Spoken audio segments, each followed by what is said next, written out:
basically the status correction course that we have developed in Pantera and under Gemstone in the process goes through systematically. There's essentially 4 layers of correcting your status. One is to prove your life, claim your life, which we've established by documents and private trust documents that are non-grantor, non-indenture style contract form within the court of the ecclesia as a living court, a court of sovereigns who have under a private society that has been noticed and accepted by every level of the world system, is cognized or recognized by that system, because we don't ask permission. We don't need them to send a paper back saying, yeah, we agree, or we give you our permission. We just gave them notice and gave them an opportunity to say, no, you don't have that authority, and they didn't. And so, so our court has standing. It's a court of living beings. And so you come into the court as a member of Pantera and you do several things. There, you create a foreign trust to move the right, title, and interest of the franchise into that foreign trust. And then you create the beneficiary of that foreign trust, which is an inter vivos trust. Inter vivos means amongst the living. So amongst the living, you step in and you prove your life. You claim it, you embody it, you prove it. You appoint an executor to the office of the estate, or the office of executor, to take control of the estate. You claim the estate per the SESTA-KV Act.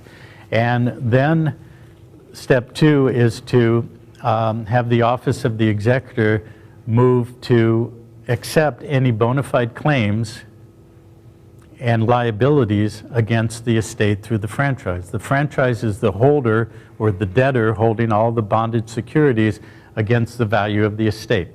Same thing as if I own this building or I own a home and I want to encumber it or lien it with a mortgage, then that's a liability, okay, against the value of the real value of the home or the building. So consider the underlying estate, the building, the value, and the secured, bonded, certificated debt in the name of the franchise as the debtor, underwritten by the Social Security account as the liabilities.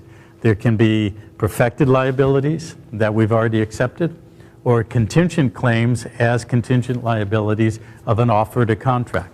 So we have to clear the past of any existing liabilities and or pending processes in commerce as claims against the franchise. So that's step number 2. 3 is rescind and revoke the contract, sever the attachment. Plus take the inter vivos trust and other documents that we've created and notify proper levels of the system that you have been recognized by a living court as having proved and claimed your life, claimed the estate, appointed the executor, and all the rest of that. So that's step number 3. And 4 basically is to collapse the trust. A trust has 2 forms of ownership. The trustee holds legal title and the beneficiary holds equitable title. That's called a split title. You collapse the trust by merging the title.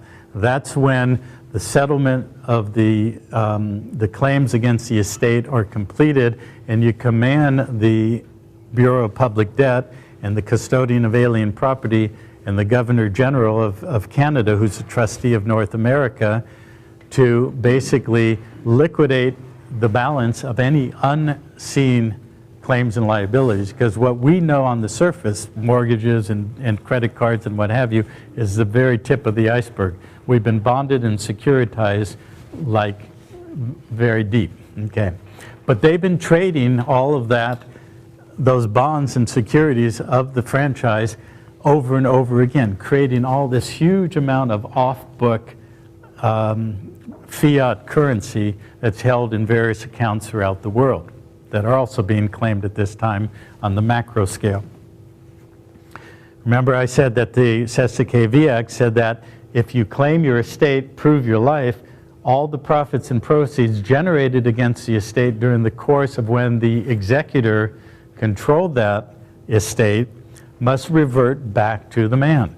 Okay? So you collapse the trust and you claim that reversionary interest back to the man, which can go into the foreign trust, the beneficiary of which is you, essentially as a corporation sole, as the inter vivos trust, and everything that we've done with that. So where does enforcement come in? Now I'm going over this very quickly, and you know, I'll fill you in over the next 45 minutes, and then we'll take a dinner break, and then I've been told we have this place till midnight. We can go later if you want.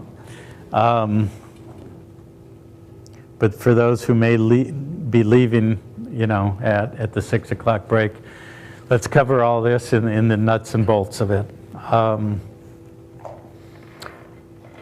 Yeah, we all know they have the guns and all the rest of it. But at this point, in the quantum level, the world is transforming itself at every possible level of our existence.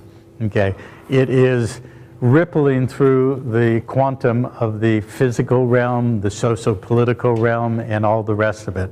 It is transforming and transmuting into a new reality. At the same time, the old one is holding on tenaciously, and obviously there's a few parties that are not real happy about that, because they were born into a state of being of the elite and told from birth onward, you are the masters of the universe and you're going to inherit and control this world. And they're not real happy about having that pulled out from under them. And quite frankly, I don't give a shit. That's their problem, because ultimately, in the last year and a half, since 2012, December 21st, you know, we didn't go anywhere. It wasn't the end of the world. It was simply the end of a cycle. And in the original construct of what I called the plane of Charon, or that point that they raised up by the rising of the phoenix. And by the way, did anybody watch the 2012 Olympics in London? In the closing ceremonies, they had the phoenix rising up. Okay.